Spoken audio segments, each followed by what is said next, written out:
नमस्कार साथियों, संस्कृति आईएएस के वीकली करंट अफेयर प्रोग्राम में आप सभी का स्वागत है। चलिए आज की क्लास की शुरुआत करते हैं और देख लेते हैं कौन कौन सी प्रमुख खबरें हैं जो हम आज के सेशन में कवर करने वाले हैं। तो कुल 6 खबरें हैं या आप न्यूज़ कह सकते हैं। डॉलर के मुकाबले लगातार जो रुपया कमज़ोर हो रहा है उसके बारे में हम बात करेंगे। राज्यों पर लगातार कर्ज का बोझ बढ़ रहा है, रिपोर्ट आई है, इस पर हम चर्चा करेंगे। एक दिवसीय वित्त आयोग का सम्मेलन हुआ है, इस पर भी बात करेंगे। विश्व बौद्धिक संपदा संकेतक रिपोर्ट 2024 जारी हुआ है, इस पर भी हम लोग चर्चा करने वाले हैं।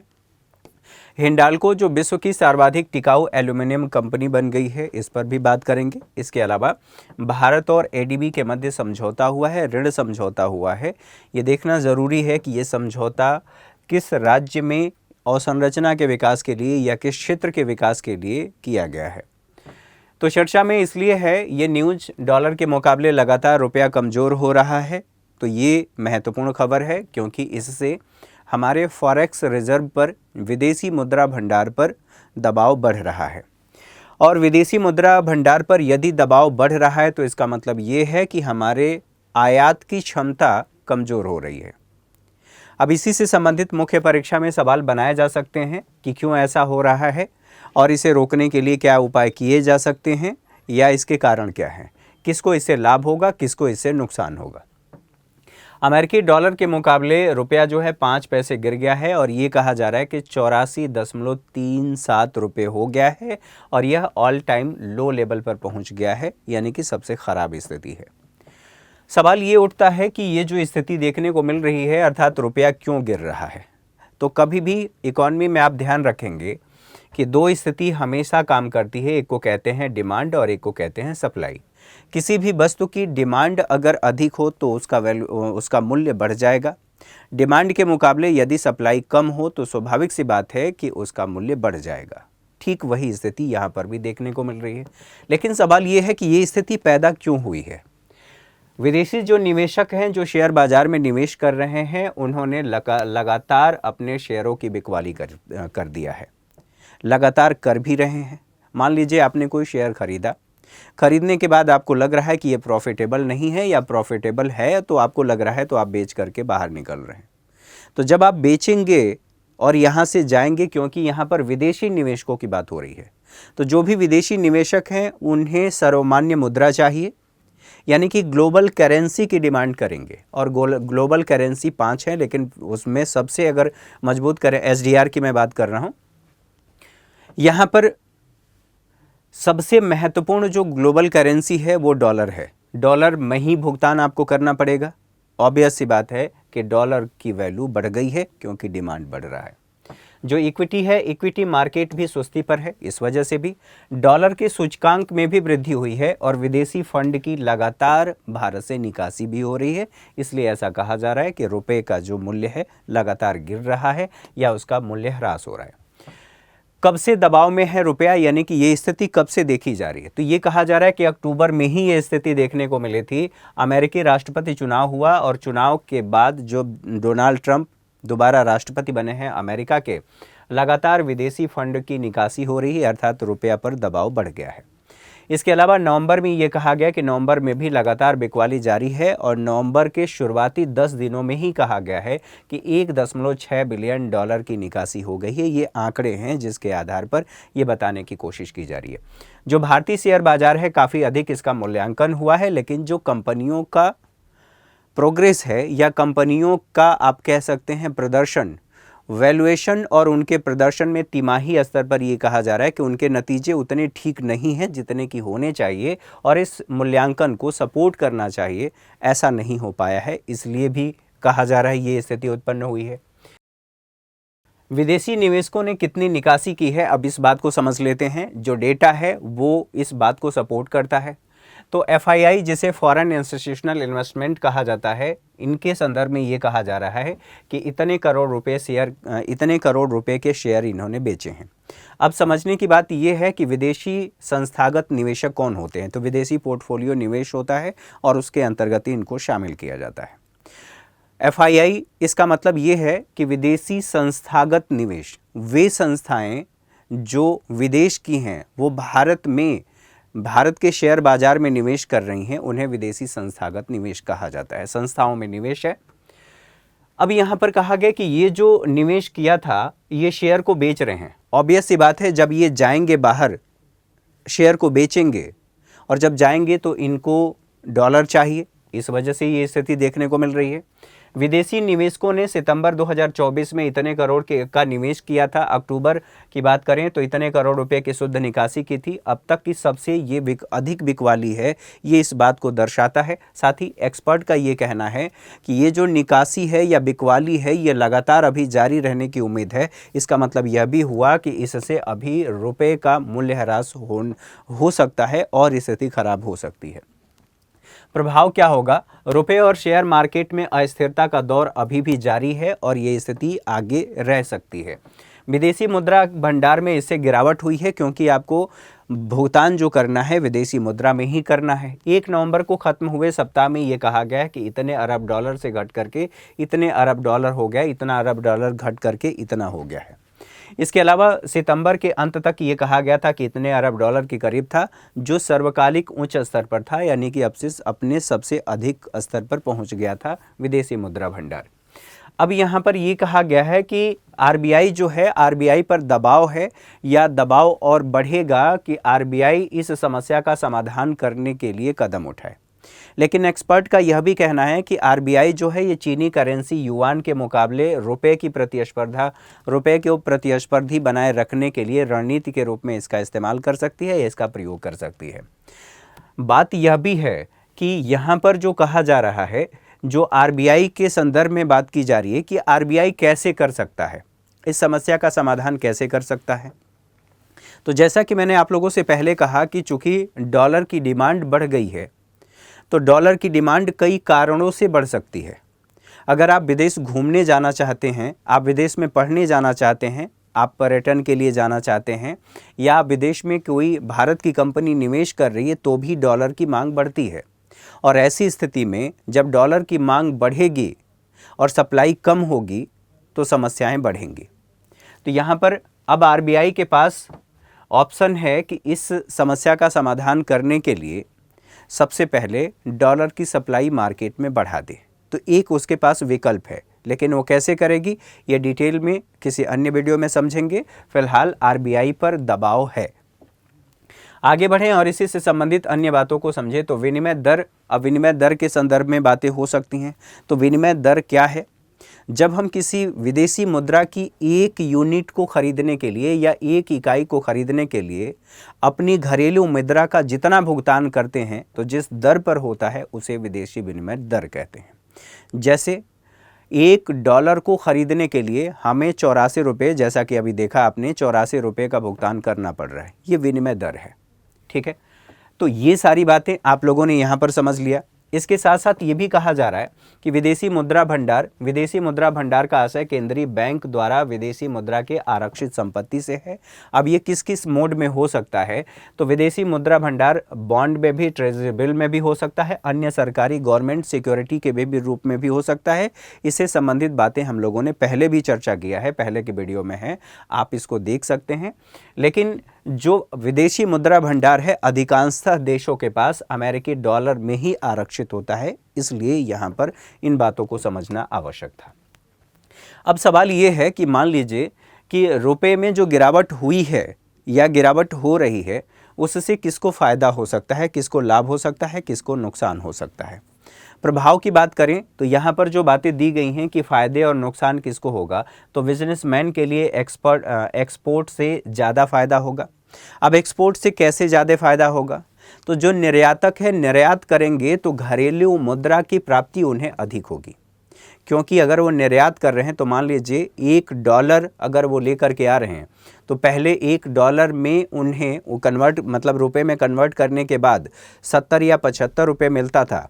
अब जब वो उसी $1 को आपने वस्तु या सेवा का निर्यात किया, आपको डॉलर की प्राप्ति हुई, $1 आपको मिला।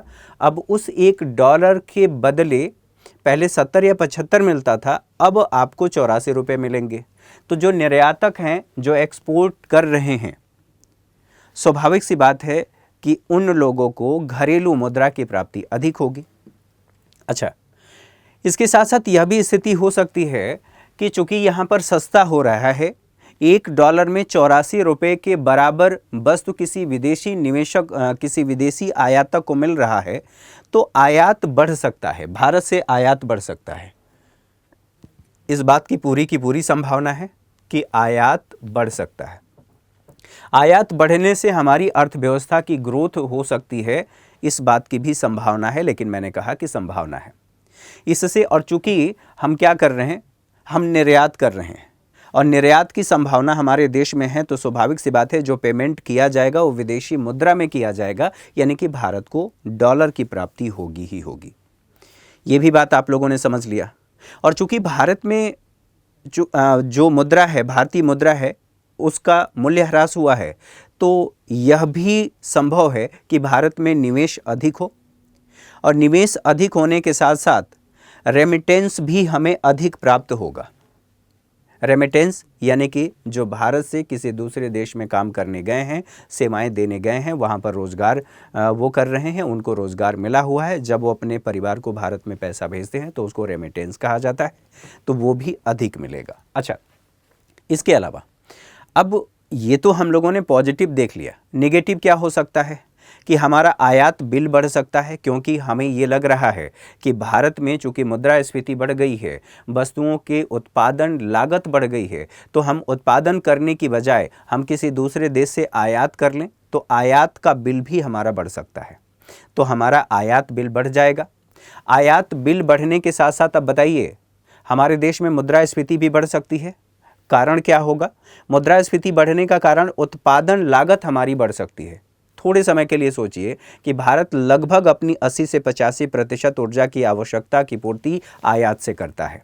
अब चूंकि आयात से कर रहा है, तो इसका सीधा सीधा सा मतलब है कि कच्चे तेल की कीमतें बढ़ जाएंगी, और कच्चे तेल की कीमतें यदि बढ़ गई हैं तो इससे हमारी आयात की लागत भी बढ़ गई है। ठीक है, आयात की लागत बढ़ी है, चूंकि कच्चे तेल की कीमतें बढ़ी हैं, आयात लागत हमारा बढ़ गया है। अब उत्पादन में ही हम जोड़ करके लेंगे, स्वाभाविक सी बात है कि हमारे देश में मुद्रास्फीति बढ़ जाएगी, और मुद्रास्फीति का प्रभाव आप लोगों को समझ में आ रहा है। ठीक है, जो अंतर्राष्ट्रीय ऋण है, उन ऋणों का भुगतान लागत भी हमारा बढ़ जाएगा। इसके अलावा मुद्रास्फीति पर नियंत्रण करने के लिए हो सकता है कि सरकार को सब्सिडी देने के लिए दबाव बनाया जाए, या सरकार पर सब्सिडी देने के लिए दबाव बनाया जाए, और अगर ऐसा होगा तो राजकोषीय घाटा भी बढ़ेगा। क्लियर है? तो वही बातें यहाँ पर कहा गया है कि विदेशी जो पर्यटक है वो भारत में सस्ता, उन्हें लगेगा कि भारत में घूमना इस समय सस्ता है, हम $1 में 85 रुपये के बराबर भारत में सेवाएं ले सकते हैं, तो भारत में हम घूम लेते हैं, तो पर्यटन बढ़ सकता है, और पर्यटन बढ़ेगा तो इसका मतलब ये है कि हमें डॉलर की प्राप्ति होगी। भारतीय मेडिकल टूरिज्म बढ़ सकता है, टूरिज्म इंडस्ट्री जो है उसको फ़ायदा हो सकता है, विदेश से डॉलर भेजने पर यहाँ ज़्यादा रुपये मिल सकता है। सारी बातें हो चुकी हैं। यहाँ पर पेट्रोलियम और सोने के दाम में भी वृद्धि हो सकती है, सामान की कीमतें बढ़ने से महंगाई बढ़ सकती है, जो मैंने कहा कि इन्फ्लेशन हो सकता है। विदेशों में पढ़ाई करने अगर आपको जाना है तो आप वहाँ पर भुगतान करने के लिए भारतीय रुपये को डॉलर में कन्वर्ट करेंगे, तो पहले 70 रुपये में या 75 रुपये में $1 आप खरीद पाते थे। अब उसी $1 को ख़रीदने के लिए आपको 84 रुपये देना पड़ेगा। इसका मतलब ये है कि अब आपको अधिक खर्च करना पड़ेगा, विदेश में पढ़ाई आपकी महंगी हो जाएगी। देश में विदेशी निवेश घटेगा, घटने की भी संभावनाएं हो सकती हैं। ठीक है, तो इससे संबंधित जितनी बातें थी उन सभी बातों को समझ लिया। अब बात यह है कि डॉलर का प्रभाव क्या है। डॉलर दुनिया में 85% जो व्यापार होता है ग्लोबल करेंसी है, और इसकी वजह से ये विश्व के अन्य करेंसी को डोमिनेंस करता है। तो 85% व्यापार जो होता है ये US डॉलर में होता है। अमेरिकी डॉलर को स्टेबल करेंसी भी माना जाता है, इसलिए इसकी डिमांड भी अधिक होती है। दुनिया में 85% बातें हो चुकी हैं। दुनिया के केंद्रीय बैंकों में लगभग 64% विदेशी करेंसी के तौर पर डॉलर ही है। इसके अलावा दुनिया में 39% जो कर्ज है US डॉलर में ही दिए जाते हैं। तो इससे संबंधित जितनी बातें थी उन बातों को हम लोगों ने समझा। अब बात कर लेते हैं, राज्यों पर कर्ज का बोझ लगातार बढ़ रहा है। अब कर्ज का बोझ बढ़ रहा है, तो इसके संदर्भ में सोचिए कि ये कर्ज का बोझ क्यों हो रहा है। ठीक है, क्रिसिल की रिपोर्ट, और किसने बताया है? क्रिसिल की रिपोर्ट जारी की गई है और इस रिपोर्ट में ये कहा गया है कि भारत के जो कई राज्य हैं उन पर कर्ज का बोझ बढ़ा है, और चूंकि भारत के राज्यों पर कर्ज का बोझ बढ़ा है तो कर्ज के लिए आपको ब्याज का भी भुगतान करना पड़ेगा। इसका मतलब ये हुआ कि ब्याज पर आपको भुगतान अधिक करना पड़ेगा। पढ़ें, अब जो राज्यों की जीडीपी है उस जीडीपी के मुकाबले उनका ब्याज कितना है ये भी समझना है। तो ये कहा जा रहा है कि भारी कर्ज में देश के कई राज्य कुल राजस्व का 13% हिस्सा सिर्फ ब्याज चुकाने में होगा खर्च। मुफ्त रेवड़ियों से परहेज क्यों नहीं? मुफ्त की रेवड़ियाँ अर्थात मुफ्त की जो योजनाएं चलाई जा रही हैं, फ्री में आपको बिजली दिया जाएगा, पानी दिया जाएगा, इत्यादि दिया जाएगा, बस सेवाएं दी जाएंगी, इन सभी को कहा जा रहा है फ्री की रेवड़ियाँ। सरकारें घोषणा तो कर दे रही हैं, अपना राजनीतिक लाभ लेने के लिए, सरकार बनाने के लिए घोषणा तो कर देती हैं, लेकिन इससे समस्याएं भी बढ़ती हैं। अन्य क्षेत्रों में निवेश कम हो जाता है, अन्य क्षेत्रों का विकास कम हो जाता है। मुख्य बिंदु ये है कि भारत द्वारा तेज आर्थिक विकास दर के बाद भी राज्यों पर कर्ज का बोझ लगातार बढ़ा है। आप तेज आर्थिक विकास भी कर रहे हैं, उसके बावजूद भी कर्ज का बोझ बढ़ रहा है। देश के प्रमुख राज्यों की वित्तीय स्थिति का आकलन किया गया है और इस आकलन में ये कहा गया है, क्रिसिल जो है, क्रिसिल एक आर्थिक शोध एजेंसी है और ये इस एजेंसी की स्थापना 1987 में किया गया था। भारत की ये भी ध्यान रखेंगे, भारत की पहली रेटिंग एजेंसी है। कार्य क्या है? तो ये रेटिंग करती है, शोध करती है और जोखिम के संदर्भ में नीतिगत सलाह देने का भी काम करती है। अब देखें, जो रिपोर्ट दिया गया है, देश के प्रमुख राज्यों की जो वित्तीय स्थिति है उनका आकलन किया गया है और ये कहा गया है कि चालू वित्त वर्ष जो फाइनेंशियल ईयर है 2024-25 के दौरान इन कर्ज पर बोझ इनके जीडीपी का, यानी राज्यों के जीडीपी का कितना है, 31 से लेकर के 32% तक बना रहेगा। पिछले वित्त वर्ष की बात करें तो पिछले फाइनेंशियल ईयर में कहा गया है कि कुल जीडीपी का 32% ये कर्ज का बोझ था। साथ ही साथ ये भी कहा गया है कि रिपोर्ट की जो मुख्य बातें हैं, कुल राजस्व का 13% हिस्सा केवल इन्होंने जो ऋण लिया है उस ऋण पर ब्याज के रूप में भुगतान करना पड़ेगा या खर्च करना पड़ेगा, जो काफ़ी खतरनाक स्थिति को दर्शाता है। वित्त आयोग के अनुसार वित्त आयोग ने यह कहा है कि अगर 10% से ज़्यादा भुगतान पर राज्य खर्च कर रहे हैं तो ये स्थिति ठीक नहीं है, उनको इतना खर्च नहीं करना चाहिए। साथ ही साथ ये भी ध्यान रखना है कि बहुत अधिक कर्ज लेने वाले कुछ राज्य हैं और राज्य जो हैं उनके नाम भी दिए गए हैं इस रिपोर्ट में। अर्थात कहने का मतलब भारत के जो कुल राज्य हैं उन राज्यों में से ये जो नाम दिए गए हैं, इन्हीं राज्यों पर जो कर्ज है, कर्ज का 95% है। कौन कौन से राज्य हैं? महाराष्ट्र है, गुजरात है, बिहार, कर्नाटक, तमिलनाडु, उत्तर प्रदेश, तेलंगाना, राजस्थान, मध्य प्रदेश, केरल, पश्चिम बंगाल, पंजाब, हरियाणा, झारखंड, गोवा, ओडिशा और छत्तीसगढ़। इन्हीं राज्यों पर कुल 95% ऋण देखने को मिल रहा है। आगे राज्यों पर राजस्व संग्रह की वृद्धि भी ठीक नहीं है या राज्यों के राजस्व संग्रह की वृद्धि भी ठीक नहीं है। अधिकांश राज्य राजकोषीय घाटे की समस्या से जूझ रहे हैं। सवाल ये है कि राजकोषीय घाटा क्या है? राजकोषीय घाटा का सीधा सीधा सा मतलब ये है कि किसी एक वित्तीय वर्ष में जो कुल राजस्व की कुल अनुमानित प्राप्तियां हैं, उन अनुमानित प्राप्तियों और अनुमानित व्यय के मध्य अंतर को राजकोषीय घाटा कहते हैं। लेकिन ध्यान रखने वाली बात यह है कि राजकोषीय घाटा में ऋणों से प्राप्तियों को शामिल नहीं किया जाता। अब ये कहा जा रहा है कि गारंटी शुदा भुगतान का बोझ भी इन पर बढ़ रहा है। राजस्व संग्रह की वृद्धि की रफ्तार भी खास नहीं है, अर्थात ठीक नहीं है। इन राज्यों पर कुल कर्ज का बोझ चालू वित्त वर्ष के दौरान बढ़ करके 96 लाख करोड़ होने की संभावना है इस वित्तीय वर्ष में 2024-25 में। आगे बढ़ें, राज्यों को कर्ज लेने की आवश्यकता क्यों है? तो राज्यों का राजकोषीय घाटा कुल मिलाकर के इतने लाख करोड़ रुपए होने की उम्मीद है। खर्च की संभावना जो है 7.2 लाख करोड़ रुपए है। क्षेत्र कौन सा है, कहां पर ये खर्च कर रहे हैं? तो ढांचागत विकास के लिए, बुनियादी ढांचे के विकास के लिए, जलापूर्ति को सुनिश्चित करने के लिए, शहरी विकास के लिए। कर्ज लेने की आवश्यकता कितनी है? तो कर्ज लेने की आवश्यकता 7.4 लाख करोड़ रुपए है।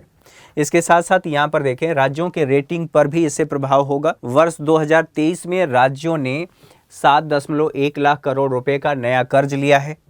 साथ ही साथ ये भी कहा जा रहा है कि वित्त वर्ष 23-24 में राज्यों पर कुल 84 लाख करोड़ रुपए का कर्ज था और इस कर्ज पर वर्ष 2024-25 में 4.85 लाख करोड़ रुपए का ब्याज इन राज्यों को देना होगा। साथ ही ब्याज की राशि जो है राज्यों की कुल राजस्व का 13% है। वित्त आयोग की रिपोर्ट के बारे में भी हम लोगों ने चर्चा कर लिया। कर्ज के बोझ से भविष्य में राज्यों पर वित्तीय बोझ बना रहेगा और राज्यों की रेटिंग प्रभावित होगी, और चूंकि राज्यों की रेटिंग प्रभावित होगी इसलिए राज्यों में निवेश भी प्रभावित हो सकता है। मैंने कहा प्रभावित हो सकता है, होने की संभावना है। राजकोषीय घाटा के संदर्भ में हम लोगों ने बात कर लिया और राजकोषीय घाटा का जो सूत्र है कुल सरकारी व्यय राजस्व प्राप्तियां प्लस गैर ऋण पूंजीगत प्राप्तियां। जैसा कि मैंने कहा इससे ऋण में प्राप्तियां शामिल नहीं होता। आगे बात करें, अगली न्यूज़ कौन सी है। एक दिवसीय वित्त आयोग सम्मेलन हुआ है। वित्त आयोग सम्मेलन क्या है, क्यों है? पंचायती राज मंत्रालय ने एक दिवसीय वित्त आयोग सम्मेलन का आयोजन किया गया है। तो आयोजक कौन है अगर आपसे पूछ ले तो पंचायती राज मंत्रालय के द्वारा आयोजन किया गया है। प्रमुख बिंदु क्या है, तो कब आयोजित किया गया है? 14 नवंबर 2024। स्थान कौन सा है? तो दिल्ली के विज्ञान भवन में किया गया है। सम्मेलन की अध्यक्षता डॉक्टर अरविंद पनगड़िया ने किया है जो 16वें वित्त आयोग के अध्यक्ष हैं। ठीक है, सम्मेलन का विषय क्या है? विकास के लिए वित्तीय शक्तियों का विकेंद्रीकरण। विकास के लिए वित्तीय शक्तियों का विकेंद्रीकरण। सम्मेलन में जो शामिल हुए कौन कौन से यहाँ पर विभाग शामिल हुए या मंत्रालय के संदर्भ में? वित्त आयोग के सदस्य शामिल हुए, पंचायती राज मंत्रालय, वित्त मंत्रालय, ये सभी शामिल हुए। इसके साथ साथ आवास और शहरी मामलों के मंत्रालय के वरिष्ठ अधिकारी शामिल हुए। प्रतिष्ठित शैक्षिक और प्रासंगिक संस्थानों के प्रख्यात विशेषज्ञ भी इस सम्मेलन में शामिल हुए हैं। अब बात यह है कि यहाँ तक तो हम लोगों ने समझ लिया इस सम्मेलन का मुख्य उद्देश्य क्या था।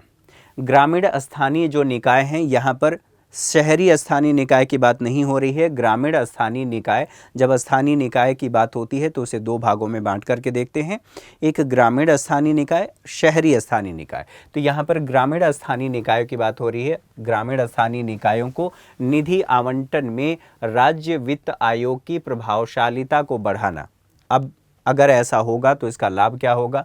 राज्य वित्त आयोग की संरचनात्मक और परिचालन संबंधी जो आवश्यकताएं हैं उन आवश्यकताओं को उजागर किया जाएगा। उनको संबोधित करना भी है और संबोधित करने का मतलब उनका समाधान करना। एक और मजबूत और उत्तरदायी फ्रेमवर्क विकसित होगा इससे। इसके साथ साथ जमीनी स्तर पर सतत विकास में सीधे योगदान करना भी शामिल है। इसके साथ साथ और बात कर लें तो पंचायती राज मंत्रालय के संदर्भ में भारत सरकार का एक मंत्रालय है, भारत सरकार का मंत्रालय है जिसकी स्थापना वर्ष 2004 में की गई थी। मुख्यालय इसका नई दिल्ली में है। कार्य क्या है? पंचायती राज और पंचायती राज संस्थाओं से संबंधित जो मामले हैं उन सभी मामलों को देखना। पंचायती राज और पंचायती राज संस्थाओं के संदर्भ में अगेन ग्रामीण क्षेत्र की बात हो रही है। राज्यों में विकेंद्रीकरण और स्थानीय शासन की प्रक्रिया की निगरानी करना भी इसका कार्य है। इससे संबंधित अन्य बातों को देखें तो वित्त आयोग एक संवैधानिक संस्था है और अर्ध न्यायिक प्रकृति का है, अर्ध न्यायिक निकाय है। संविधान के अनुच्छेद 280 में इसका उल्लेख है। प्रत्येक 5 वर्ष या उससे पहले राष्ट्रपति के द्वारा गठन किया जाएगा। जो वित्त आयोग है, वित्त आयोग अपनी रिपोर्ट राष्ट्रपति को देगा और राष्ट्रपति संसद के दोनों सदनों के समक्ष उस रिपोर्ट को रखवाएंगे। इसका कार्य क्या है? तो केंद्र सरकार और राज्य सरकारों के बीच जो राजस्व संसाधन है उनका आवंटन। ठीक है, लेकिन ये भी समझना है कि जो रिपोर्ट होता है वह यहाँ पर सिफारिशों की प्रकृति सलाहकारी होती है। जो उसमें वित्त आयोग ने राष्ट्रपति को या जो सलाह दिया है वह सलाह कैसा होता है या रिपोर्ट जो दी गई है सिफारिशों की प्रकृति यह सलाहकारी प्रकृति के है, अर्थात मानना या नहीं मानना उनके ऊपर निर्भर करता है। प्रथम वित्त आयोग का गठन 1951 में हुआ था। वित्त आयोग में एक अध्यक्ष और 4 सदस्य होते हैं और सदस्यों के संदर्भ में बात करें तो उससे पहले हमें 16वें वित्त आयोग के बारे में बात कर लेना आवश्यक है। इसका गठन वर्ष 2023 में किया गया था। जो इसके अध्यक्ष हैं नीति आयोग के पूर्व उपाध्यक्ष हैं जिनका नाम है अरविंद पनगड़िया। सिफारिशें जो हैं वित्त आयोग 16वें वित्त आयोग इसकी सिफारिशें 31 अक्टूबर 2025 तक उपलब्ध कराएगा। अर्थात जो वित्त आयोग है अपनी सिफारिशें 31 अक्टूबर 2025 तक उपलब्ध करा देगा। जो सिफारिशें हैं ये कब तक लागू होंगी, तो 1 अप्रैल 2026 से लेकर के अगले 5 वर्षों की अवधि के लिए 16वें वित्त आयोग की सिफारिशें लागू होंगी। 16वें वित्त आयोग के सदस्यों के संदर्भ में बात करें तो अध्यक्ष के बारे में हम लोगों ने पहले ही चर्चा कर लिया कि अरविंद पनगड़िया हैं। सचिव ऋत्विक रंजनम पांडे हैं। सदस्यों के रूप में कौन कौन से व्यक्ति शामिल हैं, तो Ajay Narayan Jha, any George Matthew और मनोज पांडा, सौम्य कांति घोष, ये सभी इस वित्त आयोग के 16वें वित्त आयोग के सदस्य हैं। चलिए विश्व बौद्धिक संपदा संकेतक के बारे में बात कर लेते हैं, जो रिपोर्ट 2024 जारी हुई है। ये चर्चा में क्यों है? विश्व बौद्धिक संपदा संगठन WIPO ने बौद्धिक संपदा संकेतक रिपोर्ट 2024 जारी किया है या प्रकाशित किया है। इस रिपोर्ट में भारत की क्या स्थिति है या रिपोर्ट से संबंधित जो प्रमुख बातें हैं वो क्या कहती हैं, तो भारत ने वैश्विक बौद्धिक संपदा इंटेलेक्चुअल प्रॉपर्टी के संदर्भ में परिदृश्य में महत्वपूर्ण प्रगति की है। और ये प्रगति क्या बताती है, जैसे किन किन क्षेत्रों में प्रगति की है, तो पेटेंट के क्षेत्र में, ट्रेडमार्क के क्षेत्र में, औद्योगिक डिजाइन के क्षेत्र में शीर्ष 10 देशों में भारत ने स्थान प्राप्त किया है, जो भारत के लिए महत्वपूर्ण है। भारत में कितने पेटेंट आवेदन किए गए थे, तो 64,480 पेटेंट के आवेदन के साथ विश्व स्तर पर यह 6वें स्थान पर पहुंच गया है। इसके अलावा पहली बार इसमें आधे से अधिक यानी कि 55.2% आवेदन घरेलू आवेदकों के द्वारा आए हैं। ये भी अपने आप में महत्वपूर्ण बात है। भारत ने पिछले वर्ष की तुलना में यानी कि 2023 में 149.4% अधिक पेटेंट दिए हैं। इस वर्ष की बात हो रही है। औद्योगिक डिजाइन के क्षेत्र में भी उल्लेखनीय वृद्धि देखने को मिली है, अर्थात हमारे देश में इनोवेशन को, R&D को बढ़ावा दिया जा रहा है, R&D बढ़ रहा है। यहाँ पर देखिए आवेदन में 36.4% की वृद्धि हुई है। ट्रेडमार्क फाइलिंग में भारत में 2023 में 6.1% की वृद्धि हुई है। तो किन किन क्षेत्रों में वृद्धि हुई है इसके बारे में बताया गया है। भारत ट्रेडमार्क के मामले में दुनिया भर में 4थे स्थान पर पहुंच गया है। इसमें लगभग 90% फाइलिंग घरेलू व्यवसायों से हुआ है। आवेदन के लिए यहां पर फाइलिंग हुई है। भारत का ट्रेडमार्क कार्यालय अब दुनिया भर में सक्रिय ट्रेडमार्क पंजीकरणों की दूसरी सबसे बड़ी संख्या रखता है। ये भी महत्वपूर्ण है। 3.2 मिलियन से अधिक ट्रेडमार्क यहां प्रभावी हुए हैं। 2018 और 2023 के बीच पेटेंट और औद्योगिक डिजाइन आवेदन 2 गुने से अधिक हो गए हैं। ट्रेडमार्क जो दाखिल किए गए हैं, ट्रेडमार्क दाखिल करने में 60% की वृद्धि दर्ज हुई है। ठीक है, आगे देखिए पेटेंट, ट्रेडमार्क और औद्योगिक डिजाइन यह बौद्धिक संपदा के अलग अलग पहलू हैं। ये कह रहा है ये कानूनी उपकरण है, व्यवसायों को अपनी रचनाओं से लाभ कमाने में मदद करते हैं। पेटेंट, ट्रेडमार्क और औद्योगिक डिजाइन। पेटेंट के संदर्भ में बात करें तो किसी भी आपने कुछ इनोवेटिव कुछ सामान बनाया है या कुछ भी आपने बनाया है, तो कुछ आविष्कार किया है, तो उसको सुरक्षा प्रदान करने का काम करता है। मान लीजिए आपने इस मार्कर को कुछ अलग तरीके से डिजाइन किया है जो यूनिक है, आप चाहते हैं कि इसकी कोई कॉपी ना बनाए और आप ही बनाएं, इसका लाभ आपने जो R&D पर खर्च किया है वो लाभ आपको मिले, तो उसके लिए आपको पेटेंट कराना होता है। पेटेंट कराएंगे तो किसी समस्या का समाधान हो सकता है। पेटेंट की अवधि जो है 20 वर्ष की होती है। इसके अलावा ट्रेडमार्क जो होता है किसी ब्रांड की पहचान को सुरक्षित करता है, सुरक्षा प्रदान करता है। जैसे प्रतीक हो सकते हैं, शब्द हो सकते हैं अलग अलग तरीके से लिखा हुआ, जैसे संस्कृति IAS का आप लोगों ने देखा होगा, तो ये प्रतीक हो सकते हैं, शब्द हो सकते हैं, लोगो हो सकते हैं, चिन्ह हो सकते हैं, इन सबसे ये जुड़ा होता है। इनकी जो अवधि होती है 10 वर्ष की होती है। अतिरिक्त शुल्क दे करके इसे 10 वर्ष के लिए और बढ़ाया जा सकता है। औद्योगिक डिजाइन, जैसा कि नाम से ही समझ में आ रहा है कि औद्योगिक डिजाइन की बात कर रहा है, तो किसी उत्पाद की दिखावट या सौंदर्य संबंधी जो विशेषता है, विशेषताओं की ये रक्षा करता है। औद्योगिक डिजाइन में 2 आयाम हैं, या 2 आयामी हो सकते हैं या 3 आयामी, दोनों तरह के हो सकते हैं। इनकी विशेषताएं शामिल हो सकती हैं। औद्योगिक डिजाइन की जो अवधि होती है वो 10 साल प्लस 5 साल, 10 वर्ष प्लस 5 वर्ष होती है। ये भी समझने की बात है कि विश्व बौद्धिक संपदा दिवस प्रत्येक वर्ष 26 अप्रैल को मनाया जाता है ताकि इसके प्रति लोगों को जागरूक किया जा सके। चलिए हिंडाल्को के संदर्भ में बात कर लेते हैं। हिंडाल्को बनी विश्व की सर्वाधिक टिकाऊ कंपनी बन गई है। हिंडाल्को एल्यूमिनियम की बात हो रही है कॉरपोरेशन लिमिटेड विश्व की सर्वाधिक टिकाऊ एल्यूमिनियम कंपनी का दर्जा इन्होंने प्राप्त कर लिया है। अब क्यों हुआ है, कैसे हुआ है, इसके संदर्भ में स्टैंडर्ड एंड पुअर की बात करें तो ग्लोबल कॉरपोरेट सस्टेनेबिलिटी, ठीक है, असेसमेंट रैंकिंग 2024 जो जारी की गई है, हिंडाल्को उसमें पहले स्थान पर है।